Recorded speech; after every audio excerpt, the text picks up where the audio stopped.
Ça fait 10 ans que je suis dans la menuiserie.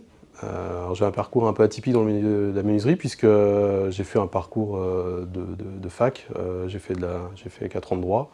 Je suis arrivé dans une société qui n'a rien à voir avec la menuiserie. J'y ai travaillé 10 ans et puis à 30 ans, j'ai décidé de changer complètement. J'en avais marre de l'abstrait et je voulais aller vers du concret et j'ai décidé d'apprendre le métier de mes deux grands-pères qui étaient menuisiers. Donc, le hasard a fait que je suis arrivé plutôt menuisier bois, c'était l'idée de départ, plutôt dans l'agencement, et puis finalement le hasard a fait que je suis arrivé dans la menuiserie aluminium et PVC. Et depuis 10 ans, j'ai pas mal évolué au sein de l'entreprise pour arriver au métier de chargé d'affaires.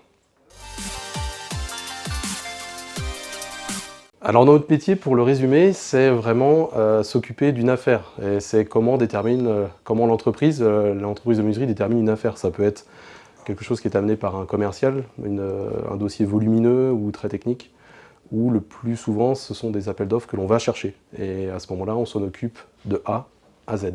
Donc mon métier, ça consiste à aller chercher cet appel d'offres, y répondre, le négocier, le préparer pour le fabriquer, avoir toutes les interconnexions avec les entreprises sur le chantier, et puis ensuite le réceptionner enfin pour pouvoir être payé. Et donc dans tout ça, c'est très vague, ça demande beaucoup de compétences diverses. Son importance, c'est que, j'ai envie de dire, un chargé d'affaires, c'est pas tout à fait un commercial, c'est pas tout à fait un technicien. Il est un petit peu entre les deux. Et c'est ce qui est très intéressant, puisqu'il a besoin de tout le monde, il ne peut pas travailler tout seul, mais il n'est pas forcément défini à un endroit particulier du flux. C'est vraiment un lien entre l'ensemble des acteurs. Les avantages, c'est justement que mon entreprise, sur un parcours de 10 ans, m'a laissé beaucoup de liberté et beaucoup d'autonomie. Elle m'a donné des objectifs.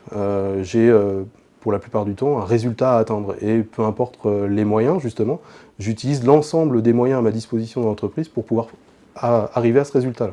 C'est ce qui fait que c'est passionnant, parce qu'on est justement amené à utiliser... On ne peut rien faire tout seul, on travaille toujours en équipe. Et c'est l'intérêt de mon entreprise, c'est qu'elle m'a dit, bien, écoutez, bingo, on y va, on essaye ce dossier-là, on y va. Et puis, d'un petit dossier ou d'un dossier assez moyen, on tente plus gros. Et on se rend compte finalement que on a les arguments, on a les atouts. Donc, et puis, c'est une fierté d'être finalement devant et de dire, voilà, c'est mon entreprise qui est capable de faire ça.